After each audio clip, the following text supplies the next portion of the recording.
আমি নিজেকে পরিবর্তন করার মতো চিন্তা চেতনা আমরা করি না। কাজে আমাদের এই অধঃপতন।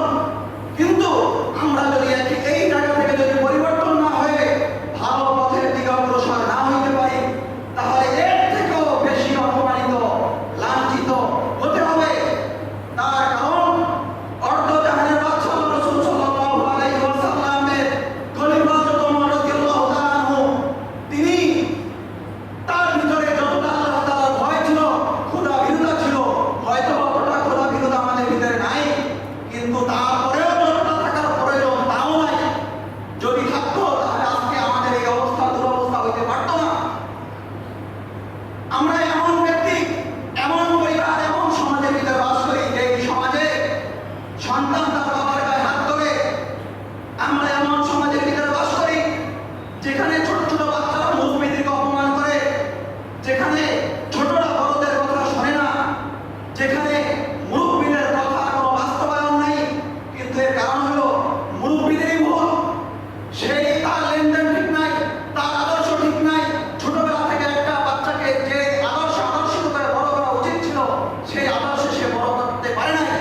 যার কারণে এই সন্তান সে তার বাবার কথা শোনে না, এই সন্তান সে তার মায়ের কথা শোনে না, এই সন্তান সে তার মুরব্বিদের কথা শোনে না। যার কারণে পরিবারের ভিতরে বিধ্বস্ত, সমাজের ভিতরে বিধ্বস্ত, রাষ্ট্রের ভিতরে বিধ্বস্ত। অথচ আমরা প্রত্যেকেই জ্ঞানীমূলক কথা বলি, যেটা আমরা নিজেকে পরিবর্তন করতে পারি না। আসলে সমাজ এটা একটা বিশাল ব্যাপার। সমাজের থেকে রাষ্ট্র অনেক বড়, কিন্তু আমি যদি আমার পরিবারের ভিতরে আমার কর্তৃত্ব না চলে, আমি যদি আমার পরিবারের সদস্যদেরকে যদি সৎ পথে পরিচালনা যদি করতে না পারি, তাহলে আমি রাষ্ট্র নিয়ে, সমাজ নিয়ে চিন্তা করি কিভাবে? আমার নিজের ব্যক্তির ভিতরে ত্রুটি আছে, আমার পরিবারের ভিতরে ত্রুটি আছে, যার কারণে এই এফেক্ট সব জায়গায় পড়ে। আসলে রাসূল আকরাম সাল্লাল্লাহু আলাইহি ওয়াসাল্লামের যে আদর্শ, সেই আদর্শ এই ঈদগাহ থেকে আমরা বাস্তবায়ন করার চেষ্টা করি। আর যদি ঈদগাহ থেকে আমরা যদি সমাজের ভিতরে আদর্শ বাস্তবায়ন করার যদি চেষ্টা না করি, তাহলে এর থেকেও বেশি অপমানিত, লাঞ্ছিত আমাদের হতে হবে। হায়, আজকে আমাদের পরিবারের ভিতরে একতা নাই, মুসলমানের ভিতরে একতা নাই।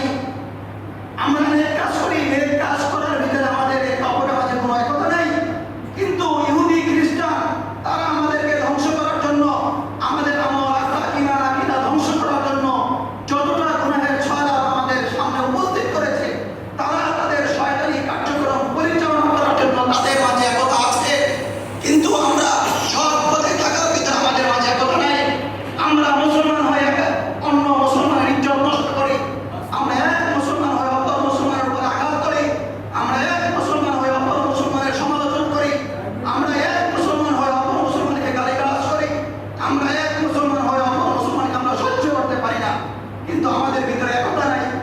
কিন্তু আল্লাহ তাআলা কোরআন মাজিদের ভিতরে সাত ফরমান, ওয়াতাসিমু বিহাবলিল্লাহি জামিআন ওয়া লা তাফাররাকু, যে হে মুসলিম সম্প্রদায়, তোমরা এক রজ্জুর ভিতরে আসো, একতা নিষ্ঠ হও, ঐক্যবদ্ধ হও, কিন্তু তোমরা পৃথক হও না।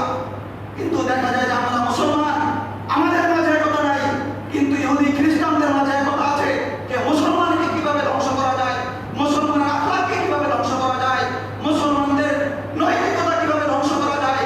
এই প্রত্যেকটা বিষয় ষড়যন্ত্রের ক্ষেত্রে ইহুদি খ্রিস্টানদের এরকম ভাবে ষড়যন্ত্রের ভিতরে তারা এক, কিন্তু আমরা আমাদের নৈতিকতা বজায় রাখার জন্য এক হতে পারি নাই।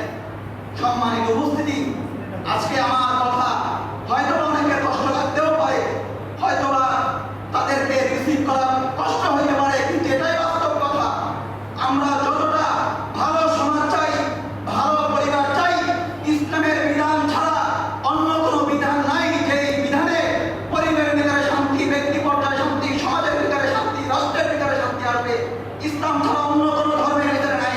আমি চ্যালেঞ্জ করে দেখলাম যে আপনি চেষ্টা করে দেখেন অন্য কোনো ধর্মাবলম্বীদের ভিতরে সেই নৈতিকতা নাই, যেই নৈতিকতা ইসলামের ভিতরে আছে। এই ইসলাম শান্তির ধর্ম, ইসলাম শান্তির ধর্ম। ইন্না দীনা ইনদাল্লাহিল ইসলাম, ইসলাম শান্তির ধর্ম। কিন্তু আমরা অশান্তিতে আমরা বসবাস করি একটাই কারণ, যে আমাদের মাঝে ইসলামের বিধান নাই। সম্মানিত উপস্থিতি, আজকে ঈদগাহ থেকে আমরা নিজেকে পরিবর্তন করার চেষ্টা করি। আল্লাহ রাসূল সাল্লাল্লাহু